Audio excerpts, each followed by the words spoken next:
विश्वास सुनने से और सुनना मसीह के वचन से होता है। हम रोमियो 10:17 में पढ़ते हैं। तो हमारा जो विश्वास है ना, उसका आधार क्या है? सुनना, वो भी मसीह का वचन सुनना। अब एक बार विश्वास करने के बाद हमारे कानों को हमें प्रशिक्षित करना है कि हम क्या सुने और क्या ना सुने, क्योंकि हमारा विश्वास की मजबूती, विश्वास की बढ़ोतरी, विश्वास की अधोपतन इसी बात पर निर्भर करता है कि आप क्या सुनते हैं। राइट? बहुत से लोगों की बातें सुनकर निराश हो जाते हैं। वो कलीसिया के बारे में निराश हो जाते हैं, विश्वासियों के बारे में निराश हो जाते हैं, भविष्य के बारे में निराश हो जाते हैं। लेकिन अगर हम वो सुने जो परमेश्वर हमसे कहना चाहता है, परमेश्वर के वायदों को, परमेश्वर के प्रॉमिसेस को हम सुने, और वो कब होगा? जब वचन हम पढ़ेंगे। तो हमें ये बहुत जरूरी है कि हम वचन को पढ़ें, वचन को समझें और सुने, और जितना अधिक हम सुनेंगे उतना ही अधिक हमारा विश्वास मजबूत होता जाएगा। इसलिए इन दिनों में आप ये ध्यान रखिए आप क्या सुन रहे हैं। गलत सुनना बंद कर दीजिए, वॉइस कैंसिलेशन कर दीजिए ना, जो आवाज जो नहीं आनी चाहिए उसको रोक दीजिए अपने पास से। चलिए, सो परमेश्वर को शुक्र करता हूं, धन्यवाद देता हूं कि हम लोग प्रकाशित वाक्य सुन रहे हैं।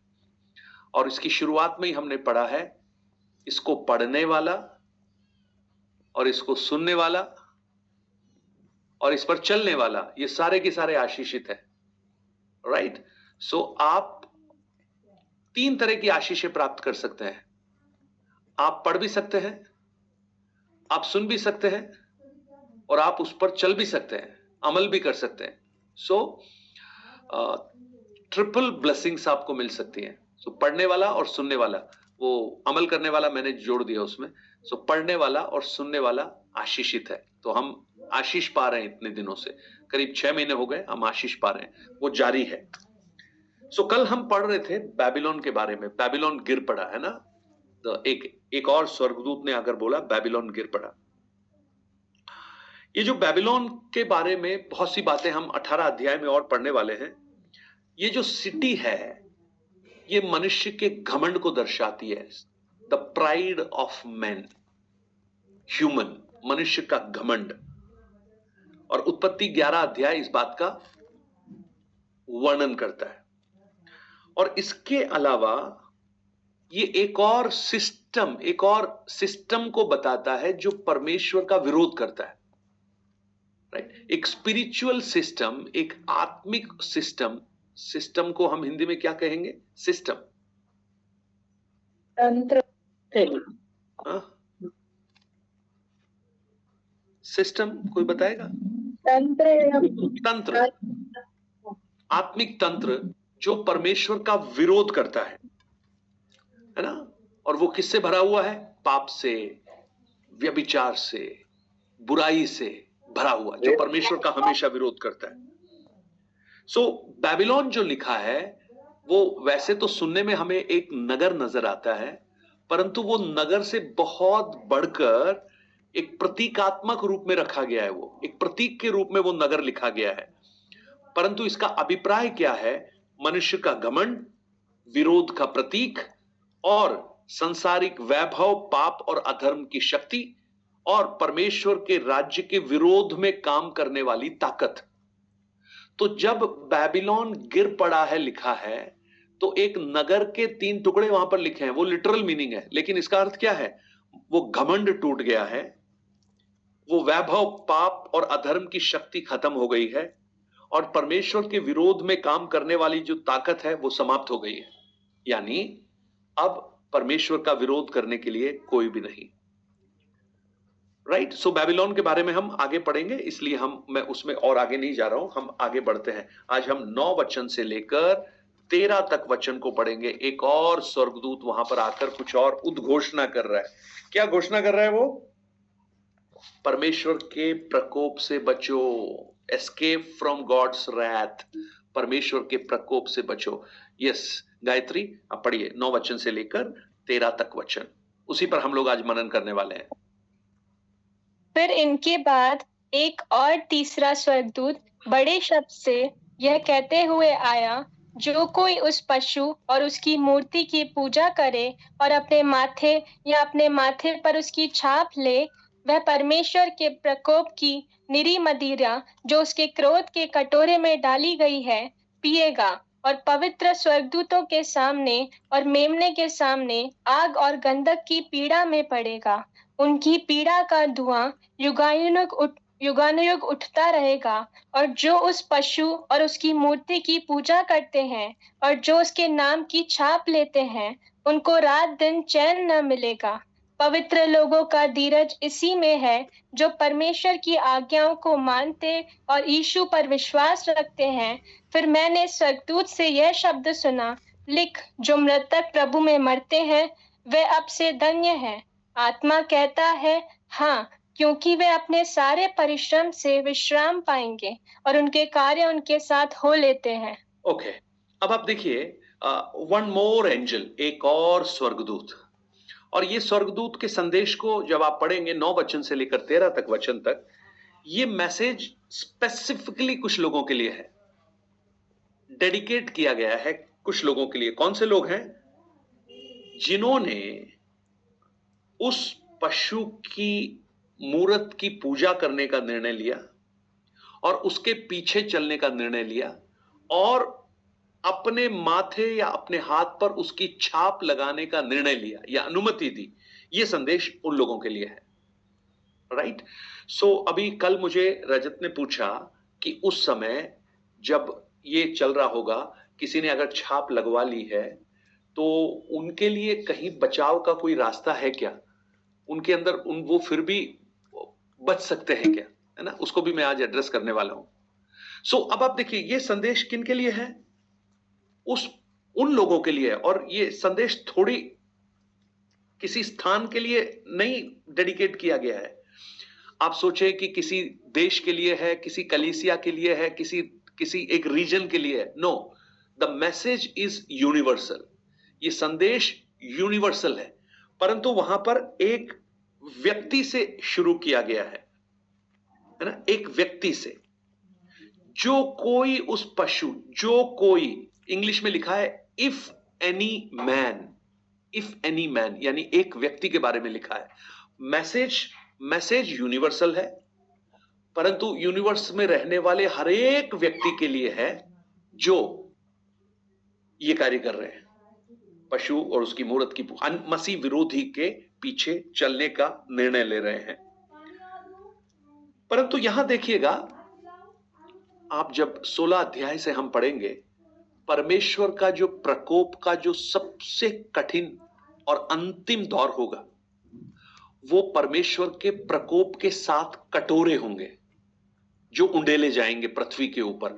आप 16 अध्याय को 1 और 2 वचन को पढ़ लीजिए। 16 अध्याय 1 और 2 वचन। फिर मैंने मंदिर में किसी को ऊंचे शब्द से उन 7 स्वर्गदूतों से यह कहते सुना, जाओ, परमेश्वर के प्रकोप के 7 कटोरों को पृथ्वी पर उंडेल दो। अतः पहले स्वर्गदूत ने जाकर अपना कटोरा पृथ्वी पर उंडेल दिया। तब उन मनुष्यों के जिन पर पशु की छाप थी और बस उतना ही। ये जो आप पढ़ेंगे ना, 7 कटोरे हैं वहां पर, और ये 7 कटोरे परमेश्वर के प्रकोप के अंतिम प्रकटीकरण है, राइट? 7 कटोरे उंडेलने के बाद में फिर परमेश्वर के प्रकोप का कोई और चिन्ह नहीं है, वो समाप्त हो रहा है। लेकिन अब आप देखिएगा, इन हर दंड के आने से पहले, ये जो परमेश्वर का प्रकोप इस पृथ्वी पर प्रकट होने से पहले एक वार्निंग वहां पर दी जा रही है। पता है, इस वार्निंग के अंदर अगर आप झांक कर देखोगे ना, तो कहीं ना कहीं एक ग्रेस आपको वहां भी नजर आएगा। समझ में आ रहा है? वार्निंग देने का मतलब ही क्या है? अब आप देखिए, पहले स्वर्गदूत को देखिए। पहला स्वर्गदूत क्या आकर बोल रहा है? पहला स्वर्गदूत को देखो आप, क्या बोल रहा है वो? 16 का 1 पास्टर? नहीं, 14। उसमें जो पहला स्वर्गदूत था, 6 वचन से।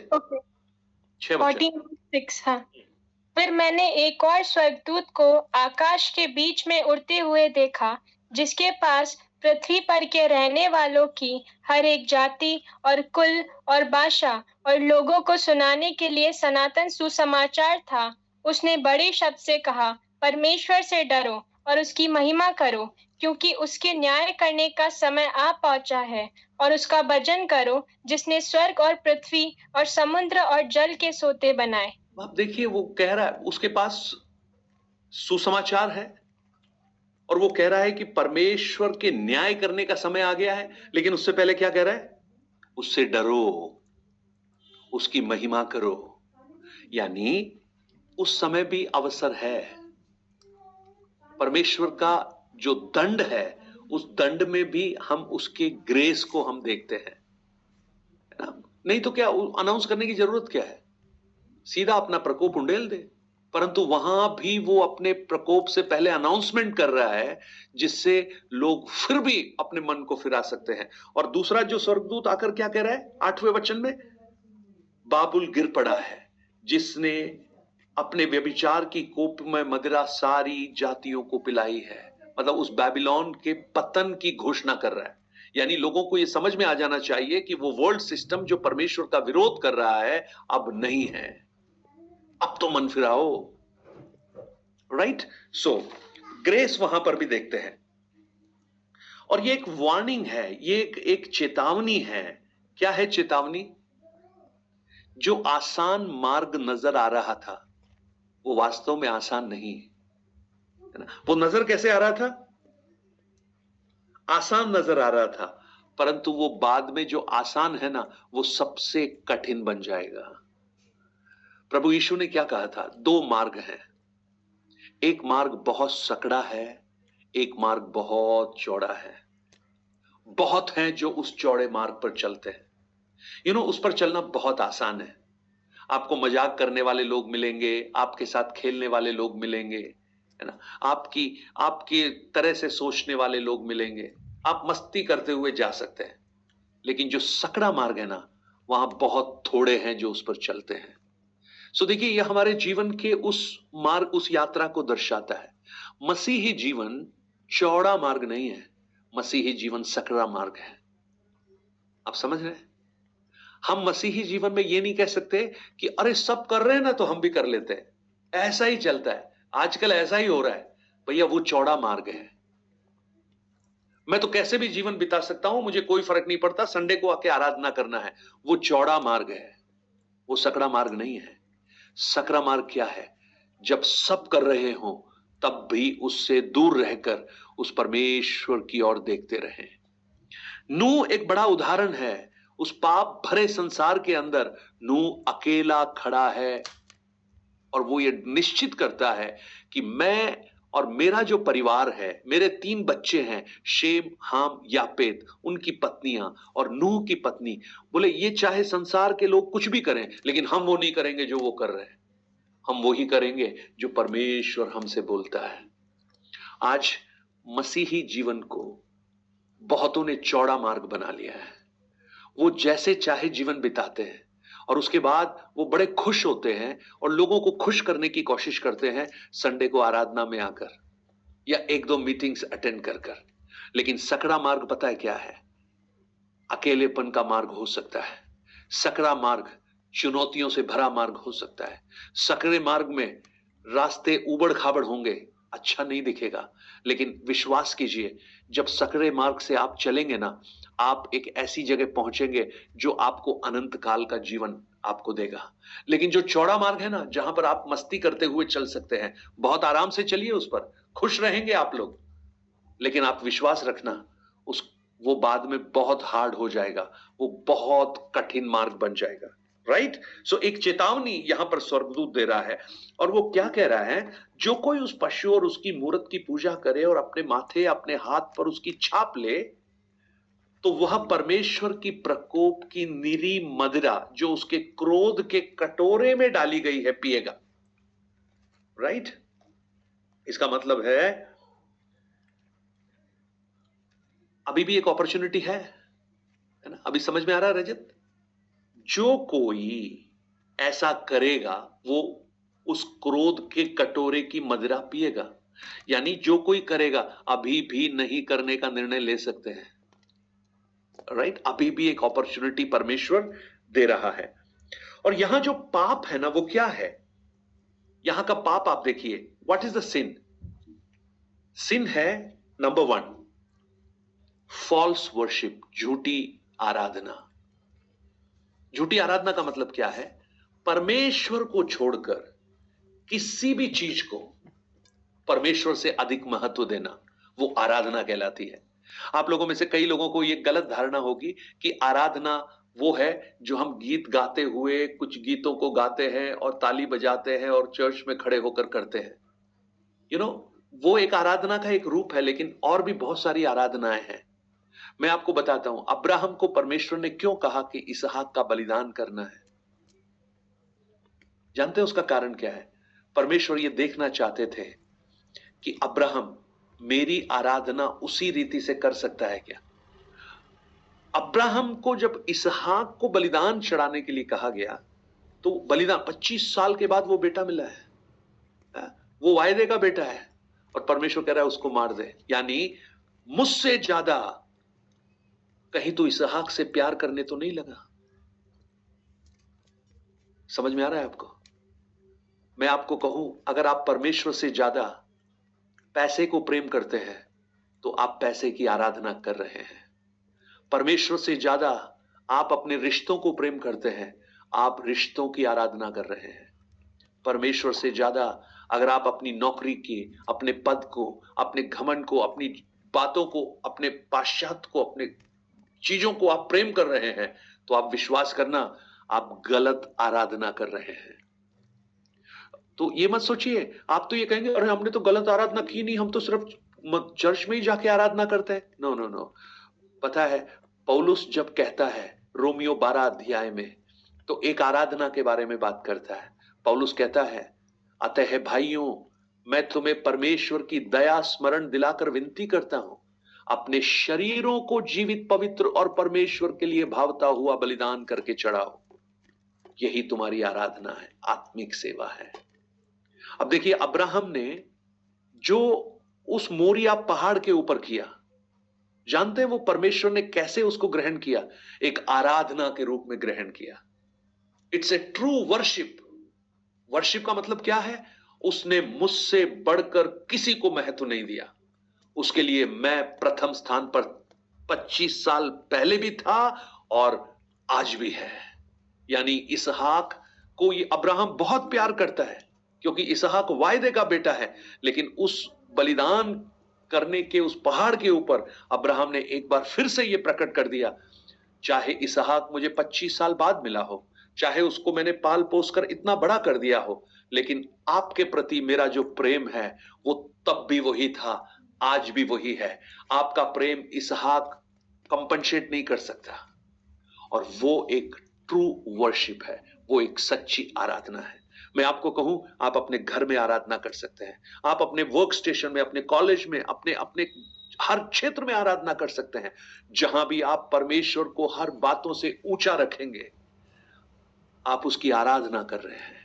हाँ, वो हो सकता है कि आपकी दृष्टिकोण में जो सेट आराधना होती है ना, जैसे गिटार बज रहा है, ड्रम बज रहा है, गाने हो रहे हैं, वो वाली आराधना ना हो। लेकिन मैं आपको कहूं, आपकी उस जीवन की आराधनाओं से परमेश्वर प्रसन्न होगा।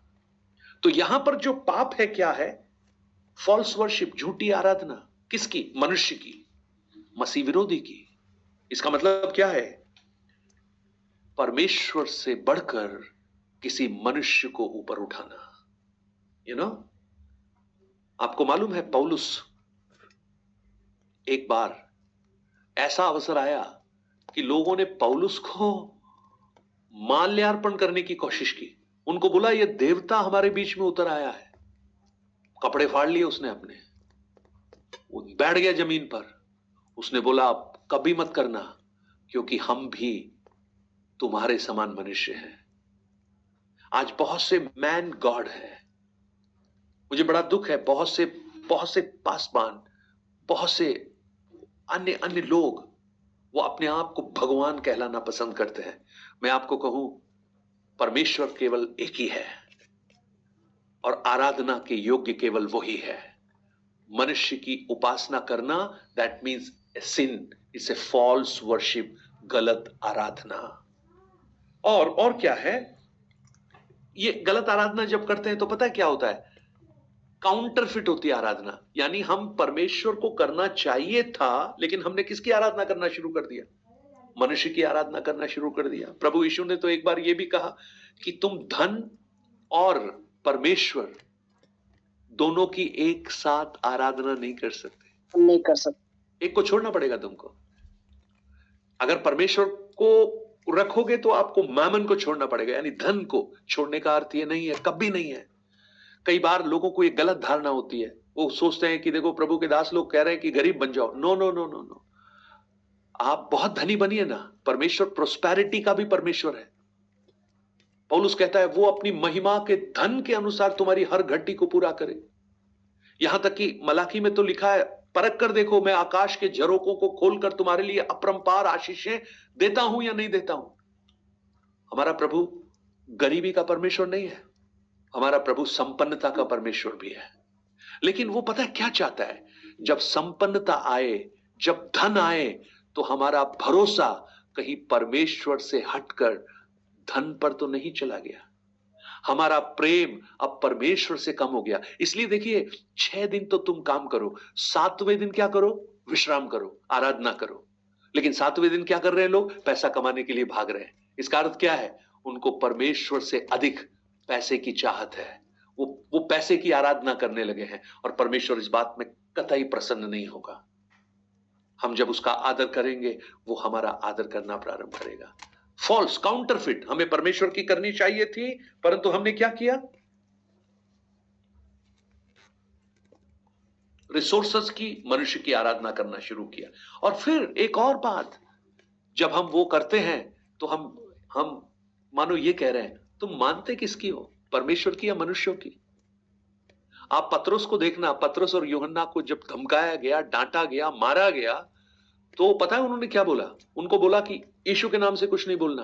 तो उन्होंने साफ साफ बोला, हम परमेश्वर की बातों से बढ़कर मनुष्यों की बातों को नहीं मान सकते, हम परमेश्वर की बात मानेंगे। फॉल्स वर्शिप का मतलब पता क्या है? वो मसीह विरोधी की आराधना कर रहे हैं। इसका मतलब क्या है? उसका अर्थ क्या है? इन लोगों ने जो उसकी आराधना कर रहे हैं, उन्होंने परमेश्वर की बात को नजरअंदाज कर दिया और उस मनुष्य यानी जो झूठा भविष्य रखता है, उसकी आराधना करना शुरू कर दिया।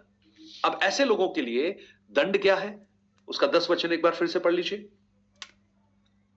वह परमेश्वर के प्रकोप की निरी मदिरा जो उसके क्रोध के कटोरे में डाली गई है पिएगा, और पवित्र स्वर्गदूतों के सामने और मेमने के सामने आग और गंधक की पीड़ा में पड़ेगा। वह परमेश्वर के प्रकोप की निरी मदिरा जो उसके क्रोध के कटोरे में डाली गई है, उसे पिएगा। बड़ा आपको समझ में बड़ा मुश्किल से आएगा कि ये है क्या भाई, ये कटोरा पिएगा क्या, समझ में नहीं आ रहा है। देखिए, पवित्र शास्त्र बाइबल में कई स्थानों पर जो कप है ना, ड्रिंकिंग द कप, उसको जजमेंट के रूप में बताया गया है। मेरे साथ कुछ वचन को निकालिए। यिर्मयाह नबी की पुस्तक 25 अध्याय उसका 15 वचन, 51 अध्याय उसका 7 वचन, बुक ऑफ यिर्मयाह निकाल लीजिएगा गायत्री फटाफट। 25 का 15, 51 का 7 और यशायाह 51 अध्याय का 17 वचन। 3 वचन पढ़ेंगे तो आपको समझ में आएगा ये जो कटोरा है वो क्या बताता है। यस, पढ़िए गायत्री। यिर्मयाह 25:15। इस्राएल के परमेश्वर यहोवा ने मुझसे यूं कहा, मेरे हाथ से इस जलजलाहट के दाखमधु का कटोरा लेकर उन सब जातियों को पिला दे जिनके पास मैं तुझे भेजता हूँ। क्या ले ले? मेरे हाथ से क्या ले ले? जलजलाहट की दाखमधु का कटोरा। जलजलाहट की दाख कटोरा।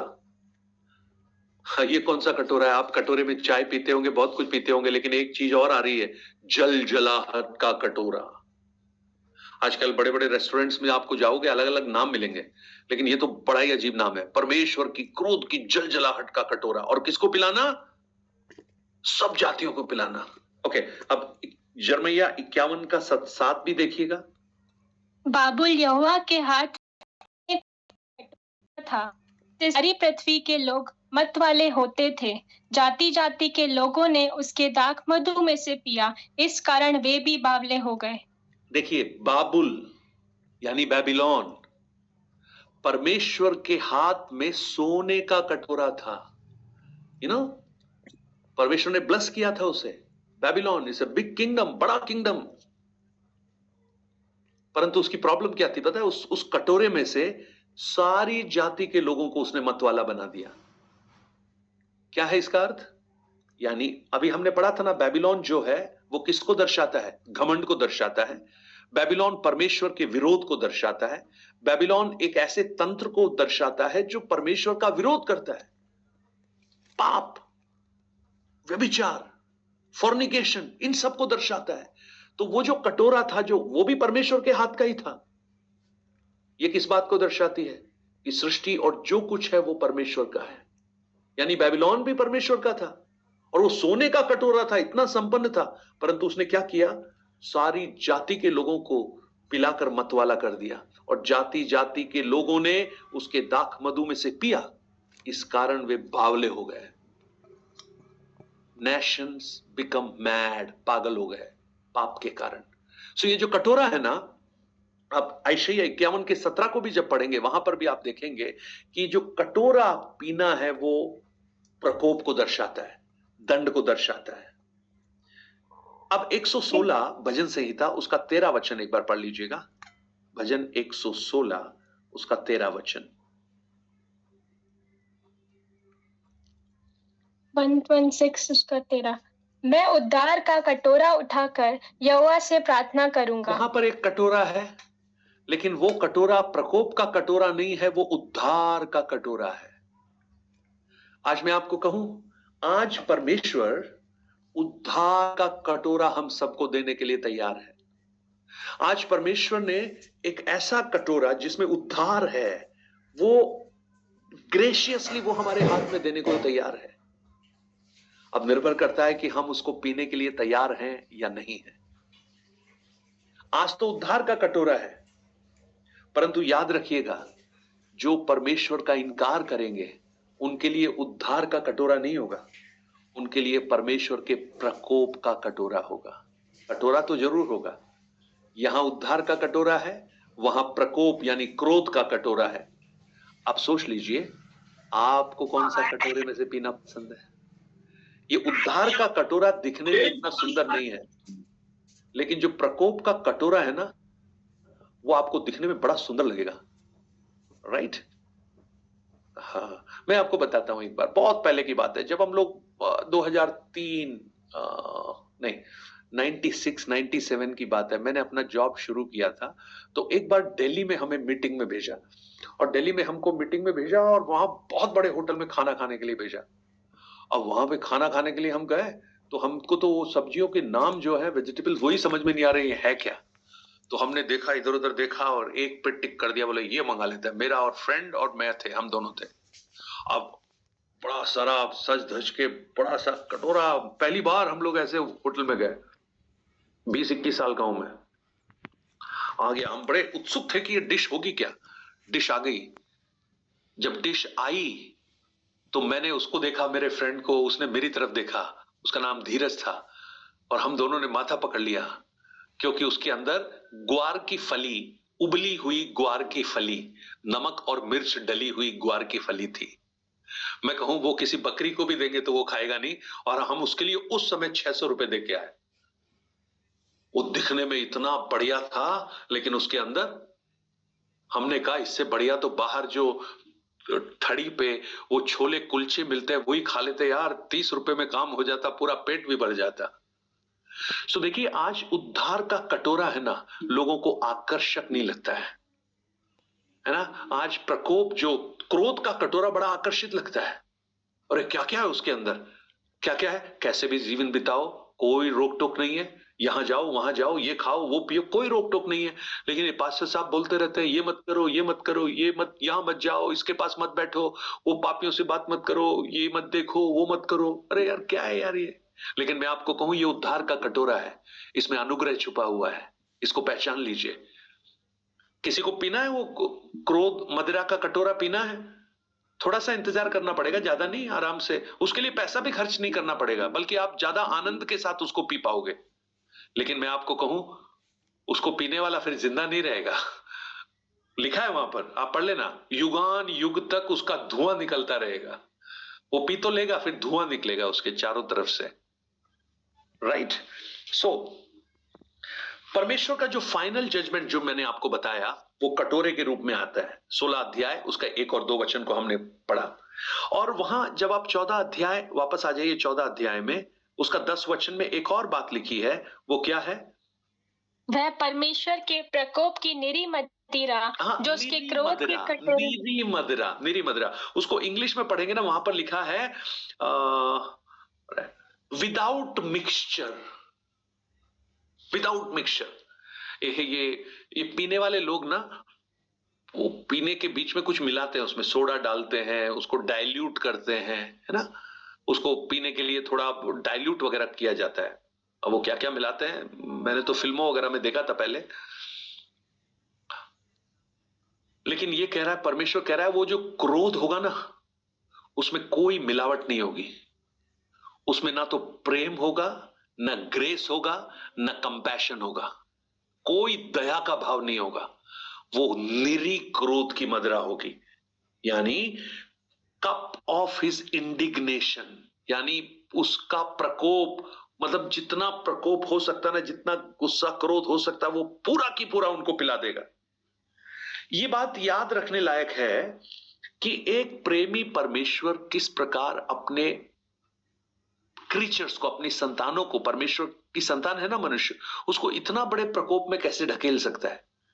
तो आपको यह जानना पड़ेगा कि हमारा परमेश्वर न्यायी परमेश्वर भी है। न्यायी परमेश्वर है। एक कहानी आपने बहुत सुनी होगी, मैं फिर से सुना देता हूं। एक बहुत बड़ा अपराधी था, हमेशा अपराध करके बच जाता था। उसका कारण जानते हैं क्या? उस नगर का सबसे बड़ा वकील उसका भाई था। नहीं, भाई नहीं, उसका दोस्त था, वकील। और वो इतना बड़ा वकील था कि आप कोई भी अपराध करके उसके पास जाओ, वो अपनी वाक्पटुता से जज को इन्फ्लुएंस कर कर वो केस जीत जाता था। तो जब भी ये व्यक्ति अपराध करता, उस वकील के पास चला जाता, उसको बता देता कि मुझसे ये गलती हो गई है, अब मुझे बचाओ। वो फीस लेता और इसको बचा देता। एक दिन क्या हुआ, इसने बड़ा अपराध किया, किसी को मारा उसने। मारकर वो वकील के पास भागा। वकील के पास पहुंचा, बोला, देखो दोस्त, मुझे बचाओ, मैंने मर्डर किया है। वकील ने बोला, देखो, मैं इस बार तुम्हारी कोई मदद नहीं कर सकता। तो उसने बोला, अरे क्यों नहीं कर सकते? मैं तो तुम्हारी वजह से, तो मैंने सोच के, तो मैंने आराम से मर्डर किया, कोई दिक्कत नहीं आई मुझे। मैं तो बिल्कुल हिम्मत से कर रहा था। आज भी बहुत से लोग हैं ऐसे, उनके बड़े बड़े वकील हैं, बड़े बड़े उनके उनके रिलेशन हैं, इसलिए वो आराम से कुछ भी कर लेते हैं। तब इस वकील ने एक बात बोली, भैया अब मैं नहीं कर सकता। क्यों नहीं कर सकता? उसका कारण पता है क्या है? मैं कल तक तो वकील था, लेकिन आज मेरा प्रमोशन हो गया, मैं जज बन गया। और अब मैं जज बन गया हूं, तो मैं जिस कुर्सी पर बैठा हूं, वो कुर्सी मुझे मजबूर करती है न्याय करने के लिए, और मैं गलत न्याय नहीं कर सकता। सच और झूठ के बीच में मुझे निर्णय लेना है, और जो सच है उसके साथ मैं खड़ा रहूंगा। देखिए, परमेश्वर जब अपना प्रकोप इस पृथ्वी पर उंडेल रहा है, तो वहां पर परमेश्वर की धार्मिकता प्रकट हो रही है। ट्रू, ही इज ए जज, वो एक न्यायी है। अगर न्यायी, आप सोच लीजिएगा, किसी हत्यारे को पुलिस ने पकड़ लिया, मर्डर किया, सारे चार्ज उस पर क्लियर हो गए, सबूत वबूत सब कुछ मिल गया, और जज उसको बोल रहा है, हाँ, सारे सबूतों के आधार पर मुझे ये समझ में आ रहा है कि इस व्यक्ति ने यह हत्या की है, और इस हत्या की सजा फांसी की सजा होती है। लेकिन मेरे मन में बड़ी दया का भाव उत्पन्न हो रहा है, ये आदमी दिखने में कितना शरीफ है, तो मैं ऐसा करता हूं, इसको फांसी पर लटकाओ, लेकिन लटकाते समय स्टूल नीचे रख दो, जिससे ये मरे नहीं। आपको लगता है जज ऐसा कर सकता है? नहीं। कोई भी जज ऐसा नहीं कर सकता, क्योंकि उसको अगर प्रूफ मिल गए हैं तो उसको सजा देनी पड़ेगी, चाहे वो कोई भी क्यों ना हो, उसमें कोई दया नहीं है, कोई ग्रेस नहीं है। तो हमारा परमेश्वर सच्चा धर्मी न्यायाधीश है। तो वो जब अपना प्रकोप भी प्रकट करेगा तो वो ट्रूली प्रकोप प्रकट करेगा, उसका गुस्सा भी पक्का होगा और उसको कोई रोक नहीं पाएगा। ओके, और अनमिक्स्ड है ना, मैंने बोला ना, मिक्स नहीं है उसमें कुछ भी, ना तो प्रेम है, ना दया है, और ना अनुग्रह है। वो कप आपको शायद समझ में नहीं आया, मैं आपको एक और कप बताता हूं तो आपको अच्छी तरह से समझ में आएगा। आपको याद है काल्वरी के क्रूस से ठीक पहले प्रभु यीशु मसीह एक प्रार्थना कर रहे हैं। पता है वो प्रार्थना क्या कर रहे हैं? हे पिता, हो सके तो ये प्याला मुझसे दूर कर, हो सके तो ये कप मुझसे दूर कर। क्या है कप? ये कप है परमेश्वर का जजमेंट पाप के ऊपर। ये कप है परमेश्वर का क्रोध, मानव जाति के पापों का जो परिणाम है, उसका जो दंड है वो उस कप के अंदर है, और उस यानी परमेश्वर का प्रकोप उसके अंदर है। इसलिए यीशु पता है क्या कह रहे हैं? प्रभु पिता, हो सके, क्योंकि ये इतना कठिन है कि मैं इसको शायद सहन नहीं कर पाऊंगा, इसलिए हो सके तो इसको मुझसे दूर कर दे, लेकिन फिर भी मेरी इच्छा नहीं, तेरी इच्छा पूरी हो। आप देखिएगा प्रभु यीशु ने मानव जाति के ऊपर परमेश्वर के प्रकोप का जो कटोरा गिरने वाला था, यानी मेरे और आपके ऊपर जो कटोरे गुस्से का कटोरा गिरने वाला था, प्रभु यीशु ने पता है क्या किया? उसे अपनी मर्जी से लेकर उन्होंने खुद पी लिया। वो वास्तव में पीना हम सबको चाहिए था, मानव जाति को पीना चाहिए था अपनी इच्छा से, किसी ने जबरदस्ती नहीं की उसको। परमेश्वर ने ये नहीं बोला नहीं नहीं तू नहीं जाएगा, तुझे जाना ही पड़ेगा, तुझे मरना ही पड़ेगा। नो नो नो, वो अपनी इच्छा से इस संसार में आया मनुष्य बनकर। उसने उस प्रकोप के कटोरे को अपनी मर्जी से उठाकर, आप देखिए काल्वरी के क्रूस के दुख को उसने सहा।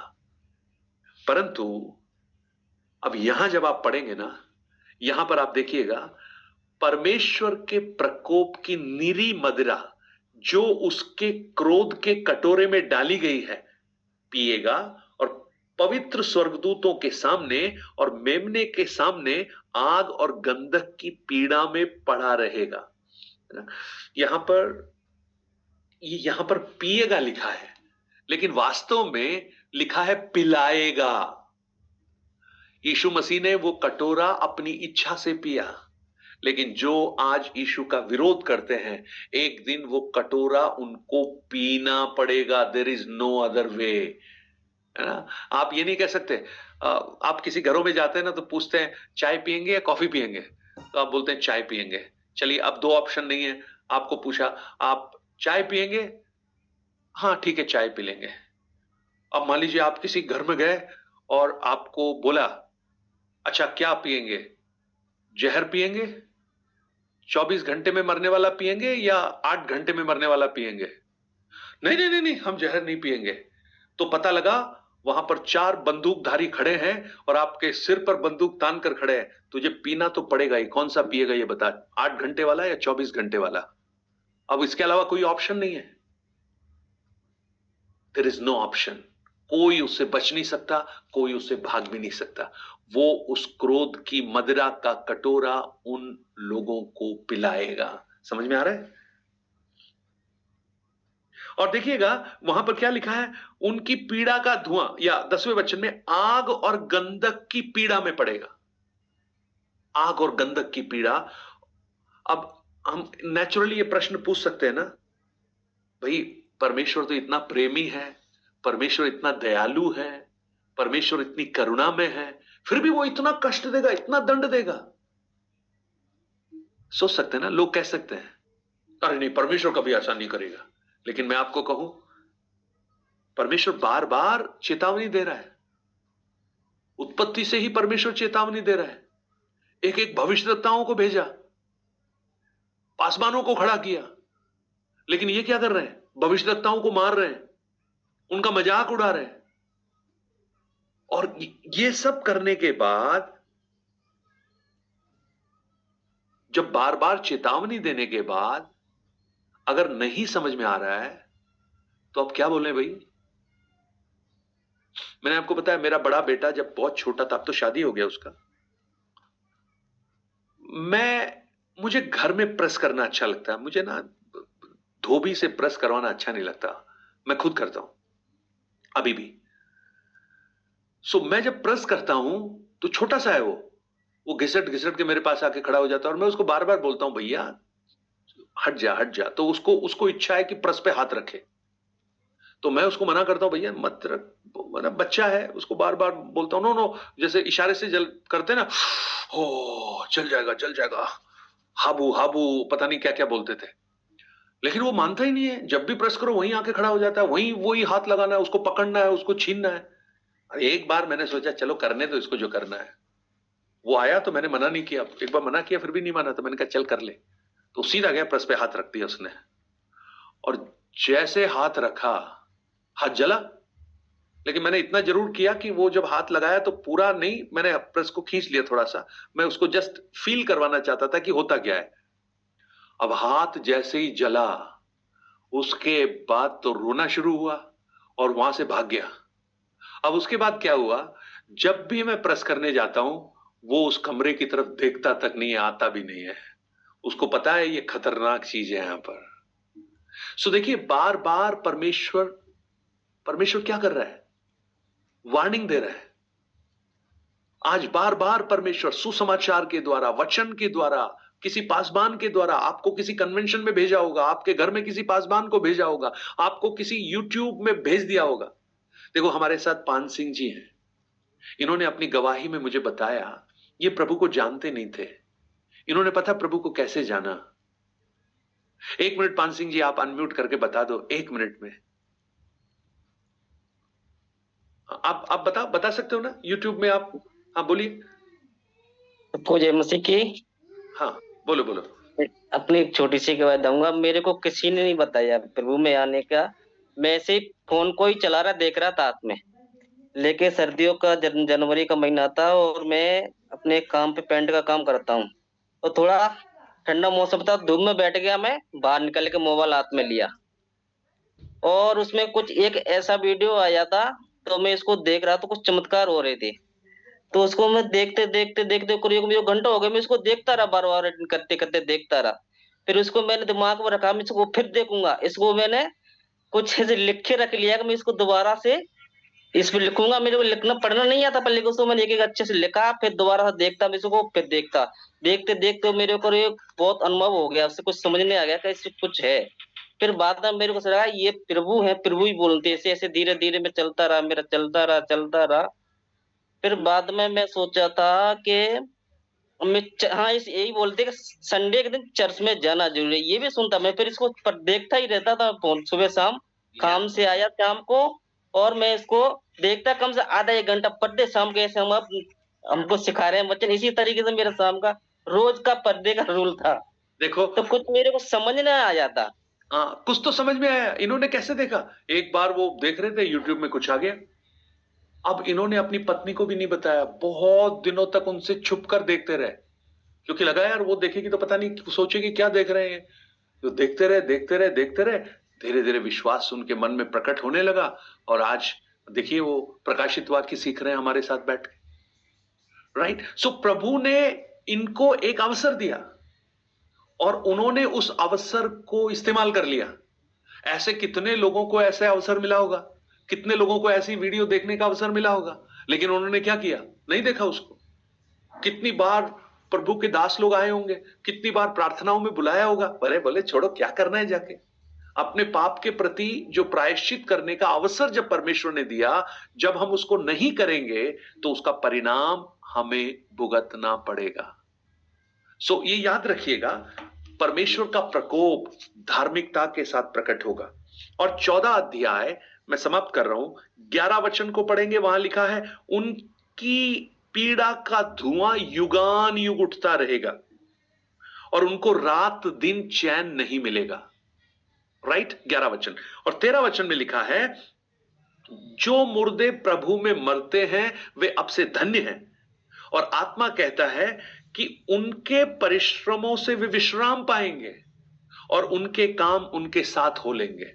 आप 11 वचन और 13 वचन दोनों को जब पढ़ेंगे ना, आपको एक दिन और रात नजर आएगा। 11 वचन में क्या है? रात दिन उनको चैन नहीं मिलेगा, लेकिन 13 वचन में लिखा है वो अपने कामों से विश्राम पाएंगे। वो चैन किनको नहीं मिलेगा? पहले समूह है जिन्होंने उस परमेश्वर के पुत्र मसीह को इनकार किया और झूठी आराधना कर रहे थे। और विश्राम किसको मिलेगा? जो मुर्दे प्रभु में मरे हैं, यानी ये मरे भी है ना तो भी ये ग्लोरी में मरे हैं, ये आशीषित है, मरने के बाद भी आशीषित है। और यहां भी ये भी लिखा है उनके कार्य उनके साथ हो लेंगे। याद रखिएगा, प्रभु के लिए किया गया कोई भी कार्य जो आपने उसके लिए किया है, चाहे आपने किसी भी तरह का कोई काम किया है, किसी गरीब को आपने मदद की, आपने कलीसिया के लिए कुछ किया, आपने आर्थिक रूप से किया, शारीरिक रूप से किया, अपनी मेहनत से कुछ किया, एक चीज याद रखना, वो काम यहां पर कोई नोटिस करे या ना करे, लेकिन स्वर्ग उस काम को नोटिस करता है। उसके काम उसके साथ हो लेंगे और वो उसका प्रतिफल भी पाएंगे। राइट? सो आप देखिएगा, दो तरह की जीवन है। एक वो जीवन है कि यहां पर ऐशो आराम से जीवन बिताएं, लेकिन उसके अंत में आप देखिए उनको कभी विश्राम नहीं मिलेगा, ना चैन मिलेगा। लेकिन एक दूसरा जीवन है, यहां पर थोड़ी कठिनाई है, यहां पर थोड़ा सताव है, यहां पर थोड़ी मुश्किलात है, लेकिन अच्छा है क्योंकि ये ज्यादा समय के लिए नहीं है, अनंत काल के जीवन तक हम उस आनंद में रह सकते हैं। और यहां पर उस मसीह विरोधी के साथ थोड़े समय चलने के बाद अनंत काल तक हम उस चैन रहित उस परिस्थिति में हम पहुंच जाएंगे। राइट? So any questions? कोई क्वेश्चन है तो पूछ लीजिए, टाइम आगे निकल गया। कल हम देखेंगे फसल पकी हुई है। राइट? 16 वचन से जब हम पढ़ेंगे। हाँ, बोलिए। फ्राइडे। अच्छा, कल फ्राइडे है। ओके, कल प्रार्थना का दिन है। नेक्स्ट वीक में हम फिर से इसको जारी रखेंगे। राइट?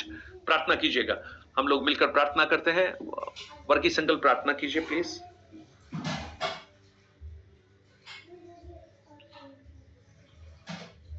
आइए हम प्रार्थना करते हैं। हमारे सर्वशक्तिमान पवित्र परमेश्वर, आज का सुंदर दिन, शाम की बेला में प्रभु हमेशा की तरह ईपर रूट के जरिए प्रभु आपका पवित्र वचन की वेद की बातों को समझने के लिए हमें एक सुंदर अवसर और मिला।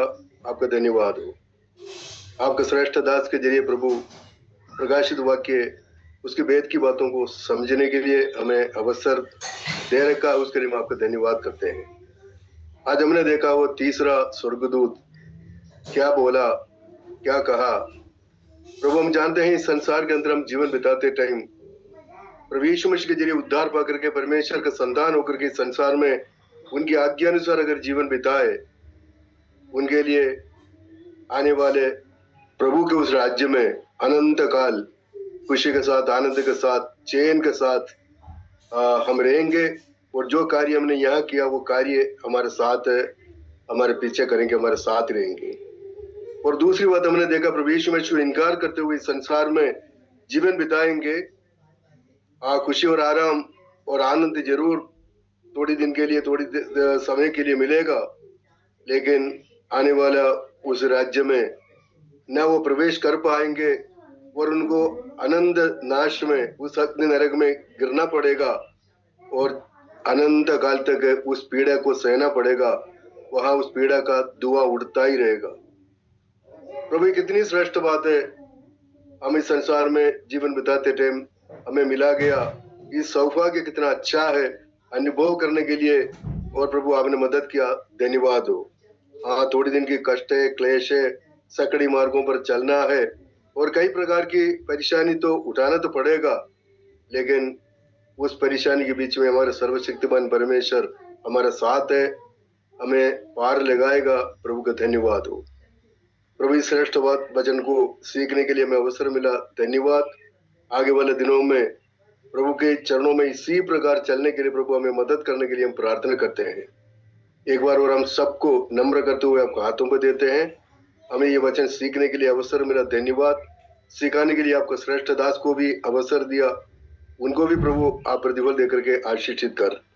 सारे आशीषों के लिए धन्यवाद, प्रार्थना सुना, धन्यवाद। सारे आदर महिमा आपको देते हैं प्रार्थना मांगते प्रभु यीशु मसीह के पवित्र नाम से, आमीन।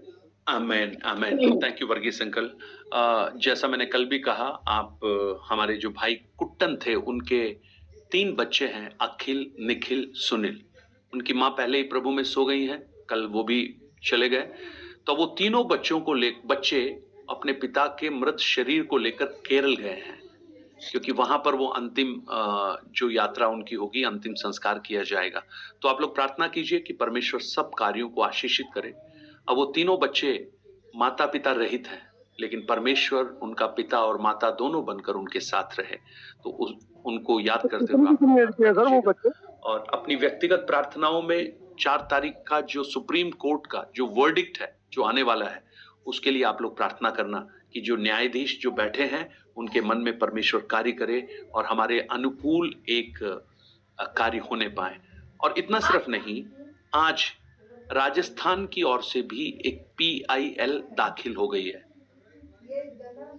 ना, एक रिट जो इसको हम बोलते हैं स्टे की एक एप्लीकेशन बोलते हैं उसको, वो सुप्रीम कोर्ट में गई है। आप उसके लिए भी प्रार्थना करें कि वो भी भली रीति से वो भी मूव करे, और हो सके तो इसी 4 तारीख को जो ये सुनाया जाता है उसी के साथ ये भी उसमें ऐड हो जाए और परमेश्वर अपने अनुग्रह को प्रकट करने पाए। सो गॉड ब्लेस यू। परमेश्वर सबको बहुत बहुत आशीष दे। प्रभु ने हमारी यहाँ तक प्रभु ने हमें चलाया, इसके लिए फिर से प्रभु को हम धन्यवाद करें। धन्यवाद। अब हमारे यीशु मसीह का अनुग्रह, पिता परमेश्वर का प्रेम, पवित्र आत्मा की संगति और सहभागिता हम सबके साथ मसीह यीशु के दूसरे आगमन तक होती रहे। आमीन। God bless you. वो बच्चे कितने बड़े हैं सर? एक बात और मैं भूल गया, तो शनिवार है ना, पान सिंह जी, शनिवार को आप अपनी थोड़ी सी 10 मिनट की टेस्टमनी जरूर बोलना है ना, शनिवार को अपनी गवाही बोलना। जैसे उन्होंने उस प्रभु को ग्रहण किया, बड़ा अद्भुत सा गवाही है। आप में से भी जो भी अपनी टेस्टमनी 5 मिनट 10 मिनट के लिए बोलना चाहते हैं, शनिवार को आप लॉग इन कीजिएगा 9 बजे, है ना। तो आप अपना टेस्टमनी अगर मुझे पहले बताएंगे तो आपको समय मिल जाएगा, आप ले लेना।